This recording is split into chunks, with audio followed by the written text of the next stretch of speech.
നാഗദേവത പ്രസാദിച്ചാൽ കുടുംബം രക്ഷപ്പെടും, സന്താനങ്ങൾ ഉണ്ടാവും. ഇപ്പോൾ മണ്ണാറശാലയിൽ 3 വർഷം കഴിഞ്ഞിട്ട് കുട്ടികളുണ്ടായില്ലെങ്കിൽ മണ്ണാറശാലയിൽ പോയി ഉരുളി കമത്തുന്ന സമ്പ്രദായമുണ്ട്.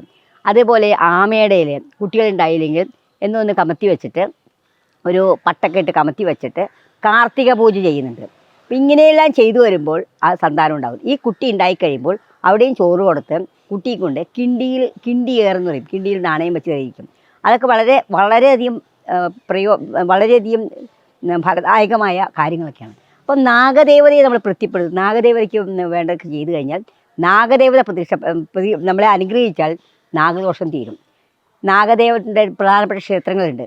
ഈ ക്ഷേത്രങ്ങളിലൊക്കെ പോയി ദർശനം നടത്തുന്നതും നാഗദേവതയ്ക്ക് വഴിപാട് കഴിക്കുന്നതും ഒക്കെ വളരെ നല്ല അഭിവൃദ്ധി കാരണം സന്താനങ്ങൾക്ക് ഉയർച്ച ഉണ്ടാവാനും നാഗദേവത പ്രാർത്ഥിക്കാം. സന്താനങ്ങൾക്ക് ജോലി കിട്ടാനൊക്കെ ആയിട്ട് ഇപ്പം നാഗദോഷമൊക്കെ സന്താനങ്ങൾക്ക് ജോലി കിട്ടാനായിട്ടും നാഗക്ഷേത്രത്തിൽ 11 മാസം തുടർച്ചയായിട്ട് പോയി 100 മാല ആ കുട്ടികളുടെ പേര് ചെയ്തു കഴിഞ്ഞാൽ അവർക്ക് ജോലി കിട്ടാൻ എളുപ്പമാണ്. പക്ഷേ 11 മാസം പോകാനുള്ള മടിയാണ് നമുക്ക്. നമ്മൾ മനുഷ്യരാണല്ലോ, പല കാര്യങ്ങളും പോകാൻ പറ്റില്ല. അപ്പോൾ അങ്ങനെ വരുമ്പോൾ എന്ത് ചെയ്യും, 100 മാല ആയില്യം പൂജയൊക്കെ കഴിപ്പിച്ചാലും നല്ലതാണ്. നാഗദേവത ഒരിക്കലും നമ്മൾ ഉപദ്രവിക്കില്ല. എല്ലാ വീടുകളിലും നാഗദേവത പണ്ട് ഉച്ചാരാധന ഉണ്ടായിരുന്നു.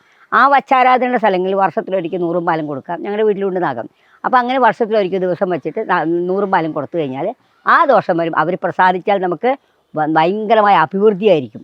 അത് വളരെ ശ്രദ്ധിക്കാം.